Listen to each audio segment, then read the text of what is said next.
The red sky burned like fire. The air was heavy, full of dust and smoke. In the middle of broken buildings and silent streets, two alien girls hid under the shadow of a fallen wall. They were thin, cold, and weak. Their skin was pale blue. Their eyes wide and full of fear. They had no home, no family, no safe place to go. War had taken everything. For many days, they had been running. Every corner of the city was dangerous. The enemy patrols walked on metal legs, their red eyes scanning the ruins. If they found anyone alive, they would take them away. No one ever. Returned, the older girl, Lyra, held the younger one close, her arms wrapped around her like a shield. The younger one, Sora, was shaking. Her clothes were torn, her feet bare. Lyra whispered, "Stay quiet." Her voice was soft but strong. They had learned that sound could mean death from far away. A strange noise came through the air. It was not the sound of alien patrol ships. Those ships made a sharp, cold hum. This sound was deeper, warmer, and slower. The girls looked at each other. They had never heard this kind of engine before. The ground shook lightly. A shadow moved over. The broken street, a ship was landing. Not a warship. Not like the ones that had destroyed their home. It was smaller, cleaner, with a smooth silver body. Steam hissed as the door opened. Light spilled out into the dark street. From inside the ship, a figure stepped out, tall, wearing a dark suit. Not metal, not alien. The face was different too. The skin was light brown, the hair dark. The eyes looked human. Yes, human. The stories said humans lived far away. The stories also said humans were dangerous. But this one did not look dangerous. He looked calm. The human stood still. He looked directly at the girls. His voice was strong but not loud. "Both of you, come home," he said. The words were simple. But the girls did not understand them all. Still, something in his tone felt safe, warm. Like he really meant it, Lyra pulled Sora back. She was not sure. Why would a human help them? Maybe it was a trap. The human slowly reached into a bag and took out a small package. He placed it on the ground and stepped back. Inside the package was food. Real food, not the dry leaves or dirty water they had been surviving on. It smelled fresh. Sora's stomach growled. She took a step forward, but Lyra grabbed her hand. Then a sharp sound cut the air. The metal steps of alien patrols. They were close. The human's eyes narrowed. He looked at the girls again and pointed to his ship. "Now," he said. His voice was urgent. Lyra hesitated. But then she saw the red light of the patrol's eyes turning the corner. There was no time. She grabbed Sora's hand and ran towards the human. The patrols shouted in their alien language. Lyra did not look back. The human moved quickly. He opened the ship's door wider. Inside was bright and warm. The smell of clean air hit their faces. The girls jumped inside. The human followed and slammed the door shut. A loud hum filled the air. The ship lifted off.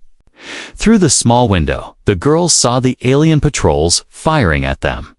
But the shots missed. The ground grew smaller and smaller. The ruined city became just a dark shape under the red sky. They were leaving it behind for the first time in many days. The girls could breathe without fear. Inside, the human looked at them. He smiled gently. "You're safe now," he said. They didn't understand all the words, but they understood the feeling. The human handed them the food. Sora took a bite. Tears filled her eyes. Lyra sat still. She didn't cry, but in her heart she felt something strange. Hope. Somewhere deep in space, far from the war, a new journey had begun. The silver ship flew low over the broken city. The engines gave off a deep hum that made the windows of ruined buildings shake. Inside, Lyra and Sora sat close together on a soft bench. They had never felt such smooth walls. everything inside. The ship was clean, bright, and without cracks or dirt. It was like stepping into another world. The human moved to a panel full of lights and buttons. His hands worked quickly. From a small screen came a sharp beep. He frowned. "They're tracking us," he said. The girls didn't understand the words, but they could see his face. It told them enough. Danger was still close. The ship tilted sharply to the left, through the window. They saw 3 black alien patrol ships rising from the ground. There, red lights blinked like angry eyes. Sora gasped and grabbed Lyra's arm. The human tapped something on the panel. A shield of blue light shimmered around the ship. The alien ships fired. The blasts hit the blue shield and spread out like ripples.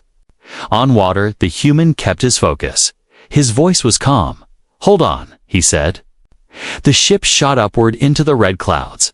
The girls felt their bodies pressed back into the seat. Sora laughed nervously. Lyra kept her eyes on the human, trying to read his movements. Suddenly, a warning sound filled the cabin. The human looked over his shoulder. "Strap in," he said. He pointed to the belts on the seat. The girls quickly copied what he showed them.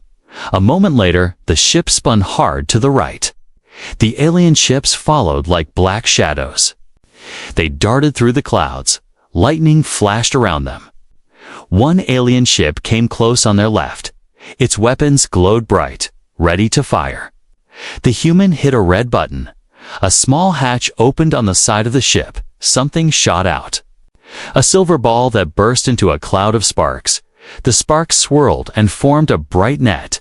The alien ship flew into it and spun out of control. Falling toward the ground, Sora's eyes went wide. She whispered something in her own language, too. "Lyra." Lyra nodded slowly. This human was not like the ones in the scary alien stories. He was different, but there were still 2 more enemy ships. They moved faster now, cutting through the air. The human pulled a lever. The silver ship dropped suddenly, almost like it was falling. The girls' stomachs rose into their throats below. They saw a narrow canyon cutting through the rocky land. The humans steered into it. Walls of rock rushed past on both sides. The alien ships followed. One wrong turn could smash them all into stone. The human's hands were steady, his eyes sharp. He turned left, then right. The canyon twisted like a giant snake. The enemy ships stayed close. One of them fired. The blast hit the rocks, sending stones raining down. The human used the falling rocks as cover. He slid the ship sideways and disappeared behind a wall of dust. The last alien ship shot past, not seeing them when it turned to come back. It was too late. The human shot upward out of the canyon. The alien ship couldn't turn in time. It crashed into the rock with a loud explosion. Silence filled the cabin, except for the hum of the engines. The human let out a slow breath. He pressed a few buttons. The ship's lights changed from red to soft white. They were safe, at least for now. He turned to face the girls. "You're all right," he said. Lyra tilted her head, not understanding every word, but she could feel the meaning. The human reached into a small locker and took out a blanket. He draped it over Sora's shoulders. She smiled shyly. Her small fingers touched the soft fabric like it was something rare and precious. For the first time since they met him, Lyra spoke. Her voice was quiet but clear. "Why? Help us," she asked in broken words. The human looked at her for a moment. His eyes were serious. "Because no one else would," he said. Lyra didn't understand every word, but she knew what his eyes said. "You matter." The ship rose higher, leaving the war-torn planet behind. Through the window, the red clouds faded. Black space opened in front of them, full of stars. The humans set the controls and leaned back. "Earth," he said softly, pointing ahead. Lyra and Sora looked out. Somewhere far away, past all those stars, was the place he called home, but in the shadow of space. Danger could still be waiting. They were not safe yet, and the girls knew their journey was only beginning. The silver ship floated through the endless black. Stars shone like cold diamonds. Scattered in every direction, Lyra and Sora sat near the wide window. Their eyes wide. They had never seen so many stars. On their own planet, the sky had been red and thick with smoke. Here, the darkness was clear, endless, and almost alive. The human moved quietly between the ship's panels. His steps were steady, his eyes calm. Every now and then, a soft sound came from the control board. Green lights flashed and faded. He would press a button or turn a knob. The girls watched.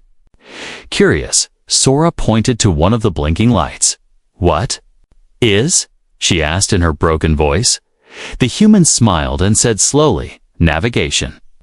The word was strange in her mouth, but she repeated it. He nodded, pleased. The cabin smelled faintly of something warm. The human opened a small metal box and took out a packet. He poured hot water into it, steam rising in the air. The smell was rich and new. He handed them each a small cup. Inside was thick brown liquid, chocolate, he said. The girls took small sips. It was sweet and soft, like nothing they had ever tasted. Sora's eyes sparkled. Lyra hid her smile. For a while, the ship was quiet. The hum of the engines was like a deep lullaby. Sora began to doze, her head leaning on Lyra's shoulder, but Lyra stayed awake. Her eyes kept drifting to the human. She wondered why he had risked himself, why he had come to their broken city at all. After some time, the human tapped the control panel and a large screen lit up. An image appeared, a blue and green planet turning slowly in the dark. "This is Earth," he said. His voice was softer than before, almost proud. The girls stared. They had never seen a place with so much smeg. They had never seen a place with so much. Blue oceans covered most of the world, white clouds curling above them. Green shapes of land broke the blue in soft patterns. It looked alive. It looked like a dream. "Safe," the human said, pointing to the planet. He then pointed to the space around them and shook his head. "Not safe." The girls understood. The human was taking them away from danger. But safety was still far. The human tapped the screen again. Red dots appeared on the map around their position. Some were moving closer. Lyra felt her stomach tighten. More ships were out there. Maybe enemies, maybe something worse. The human adjusted their path. The ship slid into a glowing band of light. A nebula, clouds of blue and gold dust swirled around them. It was beautiful. But Lyra could see he was using it as cover. The thick clouds would hide them from scanners. Every now and then, a shadow passed in the distance. Shapes that could be ships or just tricks of the light. They moved on, deeper into the glowing fog. After a long silence, Sora woke up and looked around. Her voice was soft. "Where? We now?" The human thought for a moment, then said slowly. "Halfway." Sora nodded, even though she did not understand fully. She pointed at herself and Lyra. "We go Earth." "Yes," the human said, smiling. Sora grinned and leaned against her sister again. The hours passed. The girls began to explore the ship a little. There was a small room with soft seats and a screen that showed moving pictures. The human played a short video, children on Earth running in green fields. The girls stared at the bright grass, the clear sky, the laughter. It felt like magic. It also felt far away. Then, without warning, the lights in the cabin flickered. A loud alarm echoed through the ship. The human rushed to the controls. On the screen, a shadowy shape appeared behind them. It was long and sharp, like a spear in the dark. Another ship. It was moving fast. The human's jaw tightened. He turned a dial, and the engines roared louder. Lyra held Sora close. The warm feeling of safety was gone, replaced by cold fear. Through the window, she saw the shadow drawing closer. Bright lights flashed from its side, weapons charging. The human pressed a yellow button.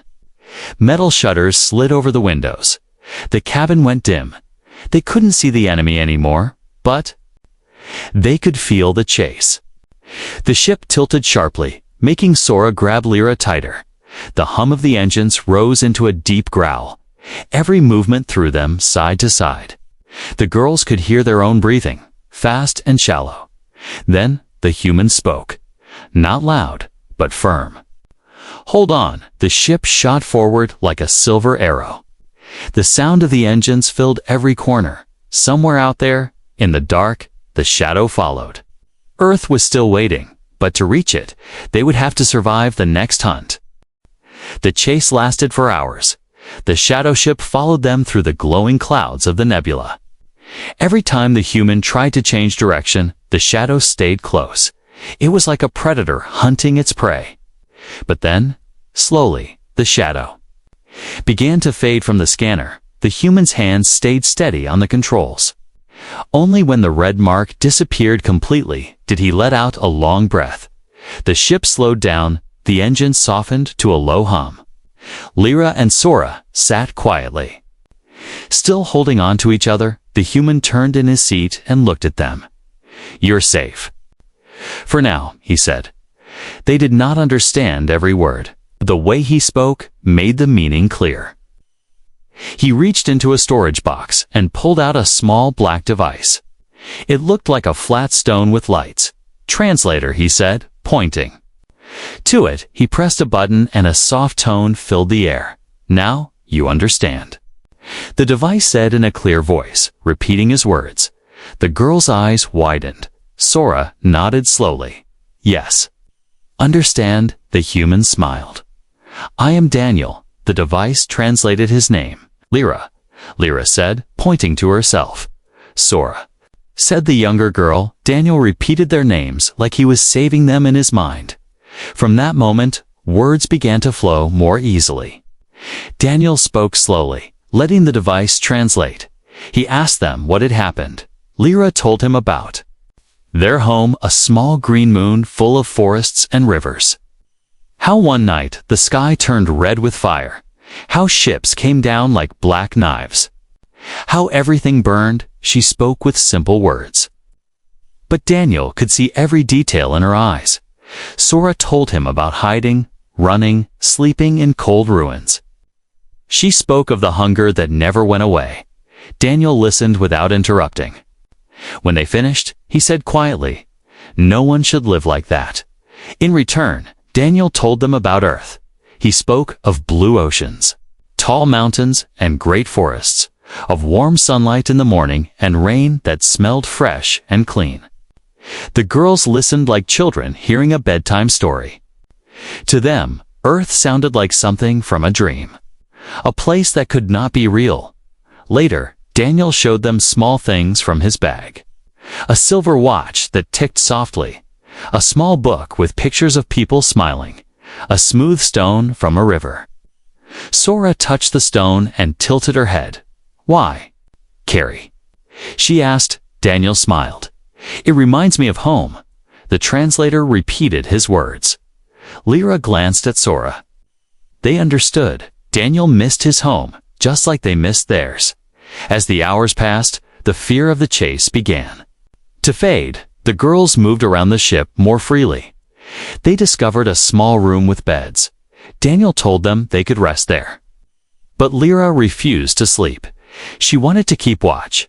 Daniel didn't argue. He simply handed her a blanket and a cup of water. She sat near the window, watching the stars drift by. At one point, Daniel sat beside her. "Do you trust me yet?" he asked through the translator. Lyra thought for a moment. Her eyes were still cautious, but softer than before. "You save us," she said. "I want to trust." Daniel nodded. "That's enough." "For now," he said. "During the next meal, Daniel taught them a few Earth words without the translator. He pointed to himself. Human pointed to them. Friend, the girls repeated the words slowly. When Sora said friend, Daniel smiled wide. It was the first time She had spoken the word. Lyra looked at him and said it too. Something unspoken passed between them, a thin thread of trust beginning to grow. But the moment of peace was short. The scanner beeped again. A new signal flashed, not the shadow ship from before, but something else. Daniel's expression changed. "We have to move," he said. The girls hurried to their seats. The engines roared again. The stars outside began to shift. Daniel took them into a narrow corridor of space between two glowing fields. "This path is dangerous," he warned. But faster. The ship shook as they entered. Strange lights flashed outside. Energy storms twisted like snakes. Daniel kept the ship steady. Lyra's hands gripped the armrest. Sora buried her face in her sister's side. Daniel glanced at them. "It's all right," he said. The translator repeated the words. Lyra looked at him and gave a small nod. For the first time, she believed it. When they finally cleared the storms, the space ahead opened wide and calm.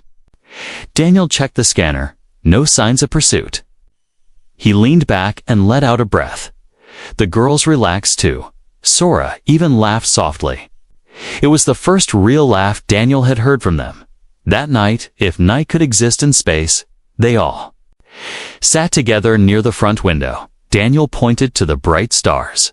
Naming them one by one, the girls repeated the names, some clumsy in their mouths. They talked until their eyes grew heavy. When the girls finally slept, Daniel stayed awake. He looked out into the dark. He knew the journey was still long, but for the first time since he left Earth, he felt less alone, somewhere deep inside. Lyra and Sora had started to believe in him, and that was something worth protecting at any cost. The stars outside were calm. The ship moved smoothly through the dark. Lyra and Sora were sleeping in the small bed space, their breathing slow and even. Daniel sat at the control panel, watching the scanner. For hours, there had been nothing. No red marks, no warning sounds. It felt like peace. Too much peace. Daniel's eyes narrowed. He knew space was never truly quiet. The moment you believed it was safe, something would find you, and then, as if answering his thought, the scanner beeped. A sharp, quick sound that broke the silence. A red dot appeared at the edge of the screen. It was moving fast, too fast. Daniel tapped the controls, zooming in. The shape was large, much larger than the patrol ships they had escaped before. Its signal was strong. Whoever it was, they were coming straight toward him. He turned in his seat. "Lyra, Sora." "Wake up," he said. The translator repeated his words. The girls stirred, rubbing their eyes. Sora yawned. "What? Wrong?" Daniel's voice was calm, but firm. "Enemy ship. Big one." The girls' faces changed. The warmth of rest vanished. Replaced by the cold edge of fear, they moved to their seats and buckled in without him telling them. Daniel pressed a few buttons. The silver ship's engines began to growl. He turned them away from the red mark, pushing into open space. But the enemy was faster, in minutes. The scanner showed the red mark closing the distance. Daniel cursed under his breath. This wasn't just a patrol. This was a warship. "Why follow?" Lyra asked through the translator. Daniel's eyes stayed on the screen. "Because they don't want you reaching Earth," he said. Sora's voice was small. "They want take us back." "Yes," Daniel said. Or worse, the warship's lights appeared behind them, bright and sharp, like knives in the dark. Daniel switched on the ship's shields. A faint blue glow wrapped around them. Then the first blast hit. The sound vibrated through the walls. Sora flinched. Lyra reached for her sister's hand. Daniel kept his focus, hands moving fast over the controls. He took them into a nearby asteroid field. Huge rocks floated in all directions, spinning slowly. Some were the size of houses, others as large as mountains. The enemy followed. There. Guns firing, the blasts smashed into the asteroids, sending clouds of stone into the dark. Daniel weaved between the rocks. The girls watched him. Their fear mixing with amazement, he moved the ship like it was an extension of his own body. Every turn was sharp but perfect. Every narrow gap taken at the last second. But the warship was still there. It was bigger, but it was relentless. Can't outrun them. Daniel muttered. He glanced at the girls. Lyra. Sora. I need your help. They looked at him, surprised. What? Lyra asked. Daniel pointed to a side panel. See that lever? When I say now, you pull it. They nodded, their fear turning into focus. The chase twisted deeper into the asteroid field. Daniel led the enemy toward the largest rock of all. A massive asteroid split in two. A thin gap ran through it, just wide enough for his ship. He headed straight for it. The warship followed without hesitation. The gap came closer. Closer. Now. Daniel shouted. Lyra yanked the lever. A panel on the back of the ship opened. Releasing a cluster of small metallic spheres, they drifted into the gap just as the warship entered. Daniel hit another switch. The spheres exploded into a bright white flash. The asteroid's edges shook, breaking loose heavy chunks of rock. The warship slammed into them, metal tearing, its lights flickered and went out. The scanner showed the red mark fading. They had done it. For a moment, no one spoke. The only sound was the hum of the ship's engines. Then Sora let out a laugh, short, shaky, but real. Lyra smiled, looking at Daniel. You? Clever, she said. Daniel chuckled. You too. They left the asteroid field and entered open space again. The stars stretched wide before them. But Daniel didn't relax. If they sent one ship, they can send more, he said. Lyra nodded slowly. So. Still danger? Yes, Daniel said. But we'll face it together. The girls exchanged a look.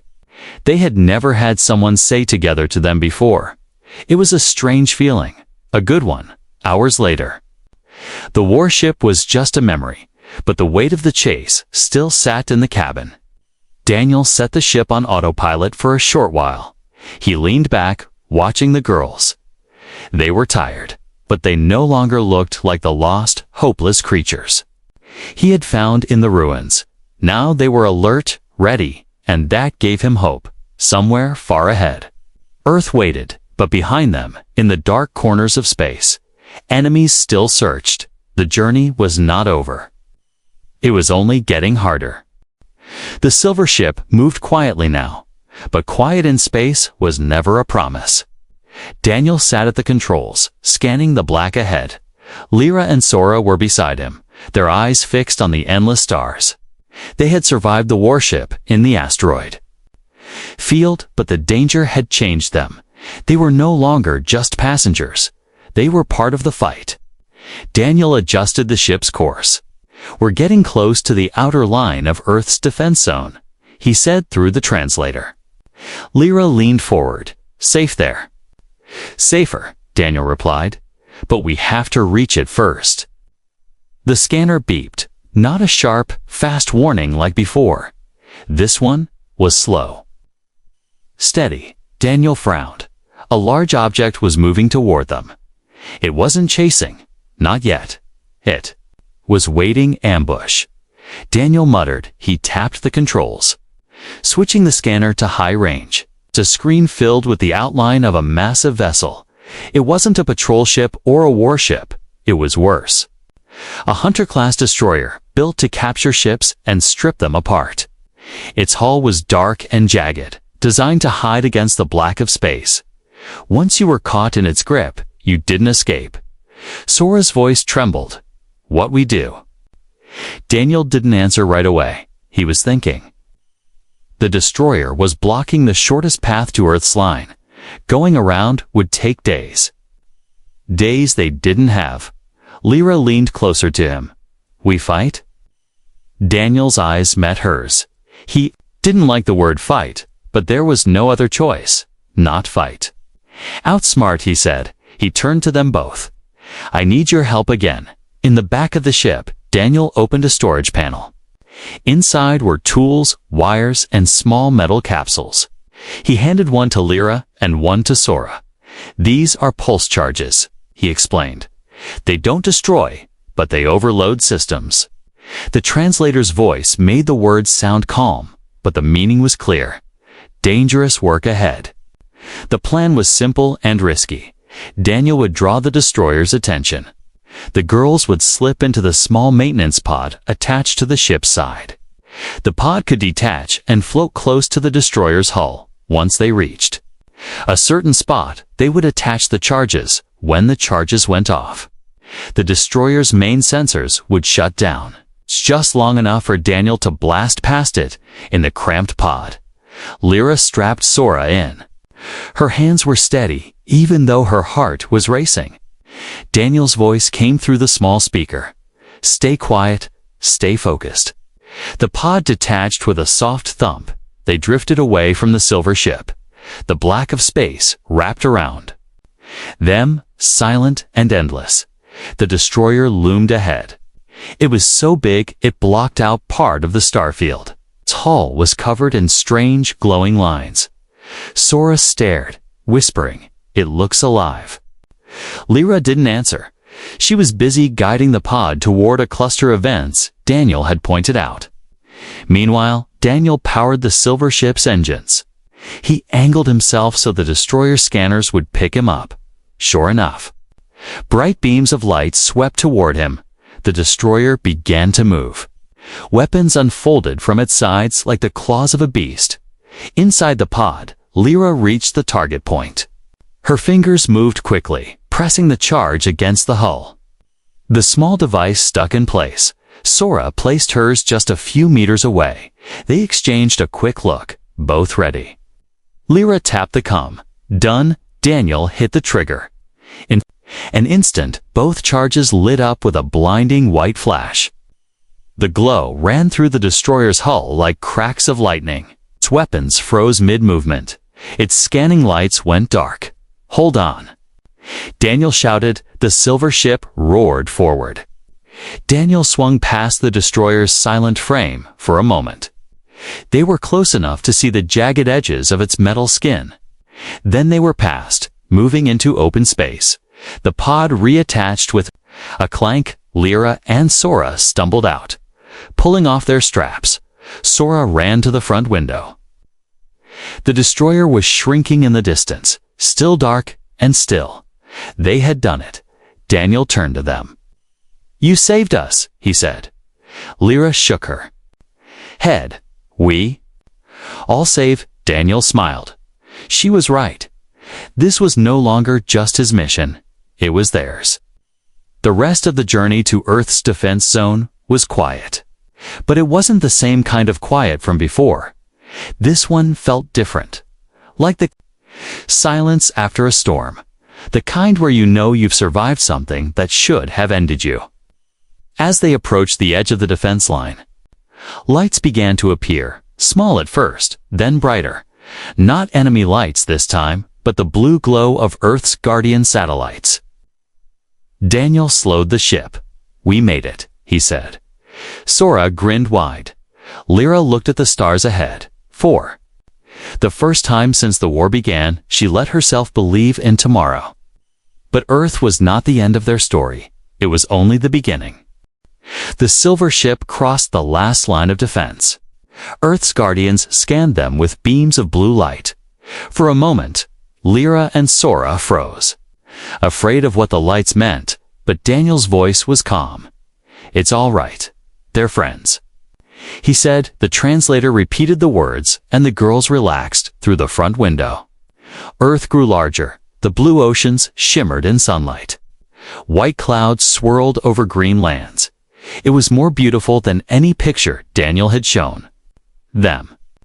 Sora pressed her face to the glass, her eyes wide and shining. "Real?" she whispered. "Yes," Daniel said. "Real." The ship entered the planet's atmosphere. The sky outside turned bright blue.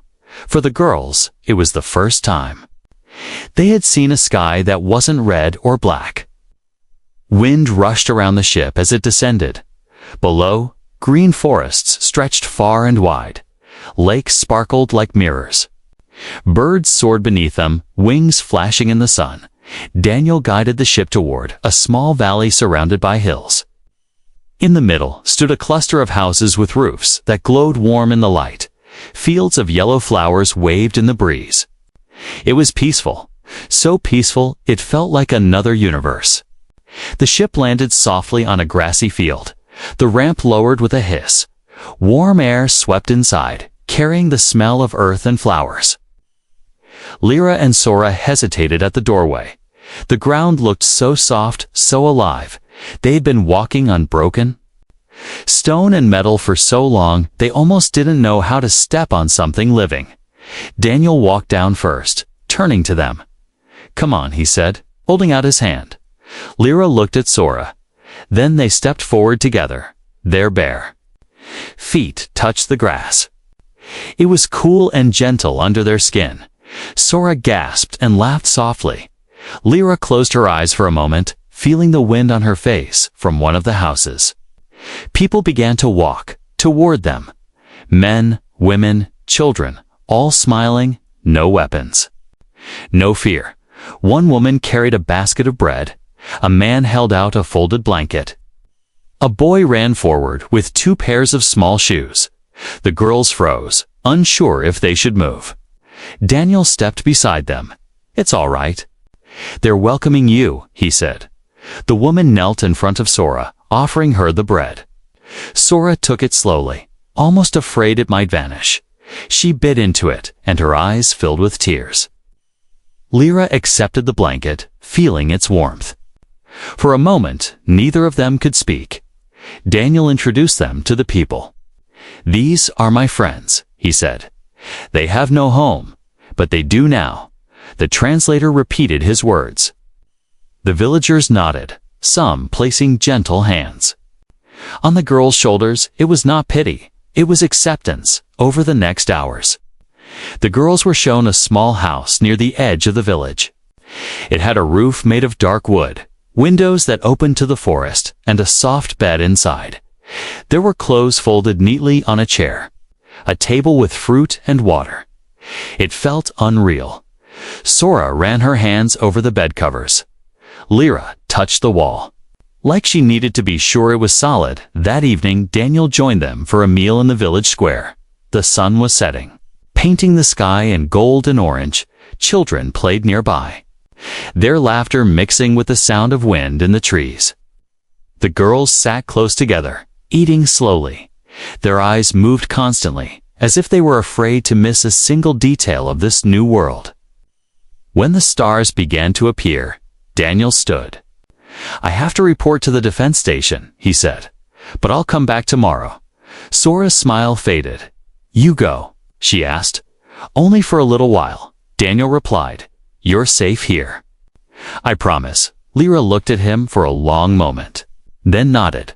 "Safe," she repeated, as if testing the word. Before he left, Daniel knelt in front of them. "I told you to come home," he said. "This is home now." Lyra's eyes softened. Sora leaned forward and hugged him tightly. He returned the hug, then stood and walked toward his ship. The girls watched as the silver ship lifted into the night sky. Its lights faded until it was just another star among many. They stood there for a while, the wind playing in their hair. Then they turned back toward the village. The houses glowed warmly in the dark. Somewhere inside one of them, a bed and a blanket waited for them, and for the first time in years, they knew they would sleep without fear. Sora took Lyra's hand. "We have no home," she said softly. Lyra smiled, "Except here."